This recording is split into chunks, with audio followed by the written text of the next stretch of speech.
I've built a lot of Raspberry Pi and Mini PC setups in my Lab Rax system, but they all hit the same limitation: no real expandability. So today I'm fixing that by mounting a full Mini ITX PC inside a 10-inch rack. This gives you access to features like full-size PCIe ports to add functionality to your Homelab, like a GPU for AI or Plex transcoding or 10 gig networking. Or you can make use of more SATA ports for storage drives for a NAS.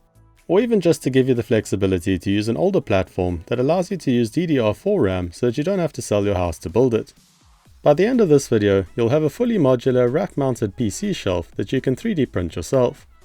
I wanted to come up with a way to mount a Mini ITX motherboard into a 10-inch rack.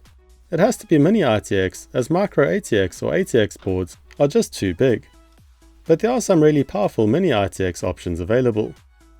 Because of the height of the I/O shield and the CPU cooler, we need to use 2 rack units.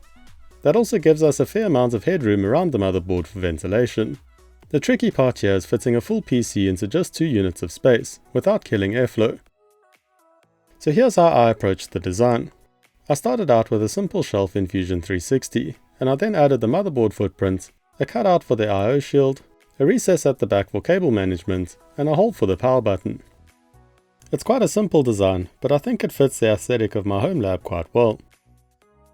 So next let's get it printed out. Because it's holding heat producing components, it's best to print it out from PETG.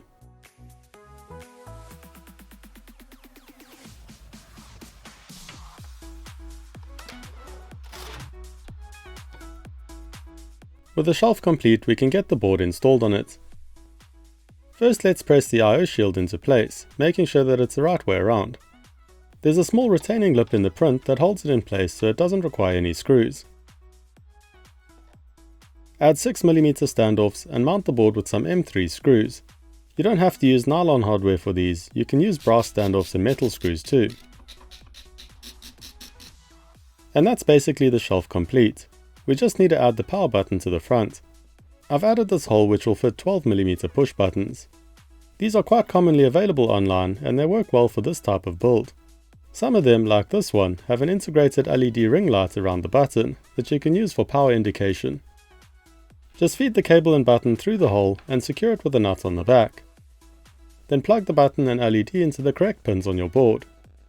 Depending on where you get the button from, you might have to solder these leads on. There's one last thing that we need, and that's a power supply. There are quite a few options here depending on what you're adding and what CPU you're running. If you have a very lightweight system with a low power CPU, then you can use one of these Pico PSUs. These usually come in an 80 watt and 160 watt version. This is by far the most compact option and doesn't require anything more than a 12 volt power supply through a barrel jack to get you up and running. If that's not enough power, then my go-to for this size build is one of these HD Plex power supplies. They make 2 options, a 250 watt version and then this 500 watt version. This has quite a lot of capacity if you're planning on adding drives for a NAS build or a small GPU for encoding or AI tasks. If you outgrow the 500 watts, you can also sync 2 or more together with a short jumper, and then use multiple supplies to power more peripherals, or even additional computers and network switches in your Homelab. It's also compact and completely modular on the cable side, so you just plug in the cables that you actually need. And probably the best part is that it's very near silent. It's got a tiny low-speed fan near the back that only turns on when necessary, so it makes very little noise. To mount this, I again wanted to keep things simple so that it's compatible with a wide range of hardware options. So I designed a small shelf that goes onto the back of the Homelab. This fits in above the rear shelf supports in the second unit of space that the PC tray occupies, so it doesn't need a separate rack unit. Because of the way it's designed, you also have 2 options to install it. You can use it as I've drawn in the CAD model with the power port above it, or you can flip the shelf over and install it with the power supply the other way around so that the port's at the bottom. That's what I'm probably going to do for my build.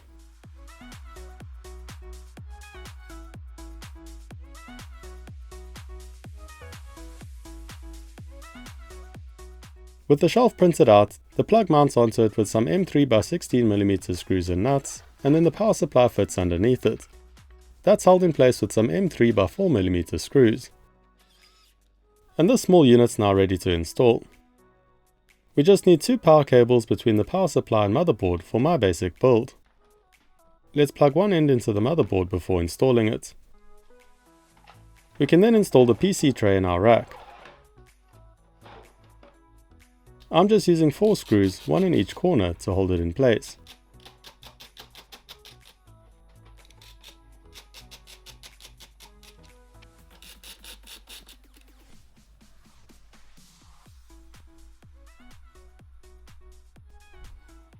Then flipping the rack around, we can install the power supply in the back. First plug in the cables from the motherboard, and then mount the power supply in the rack. Like I mentioned earlier, because I've got the mini PC tray above it, I'll need to install the power supply inverted so that the power input's at the bottom. Again, this shelf's held in place with 4 screws in the corners. And that's the build complete and ready to boot up by pressing the power button on the front.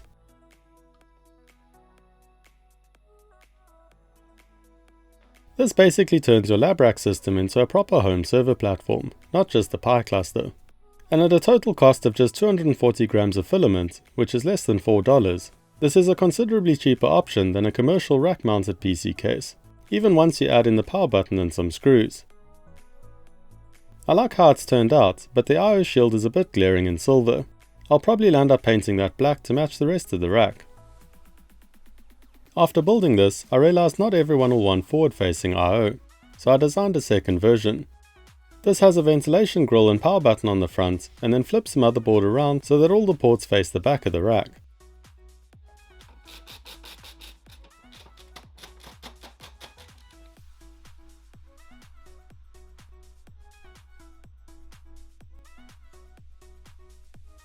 This arrangement makes powering the board a little bit more difficult, as the power supply can't block off the ports, which are now at the back.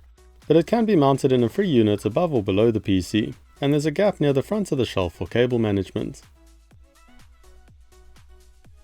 Let me know what you'd like to see added or changed on this build, and if you've got any ideas for future additions to the Lab Rax system. As with my other Lab Rax designs, these models are all available on MakerWorld for you to print out and add to your home lab. Thanks for watching. Please remember to like this video if you enjoyed it, and subscribe for more tech and electronics projects, tutorials and reviews.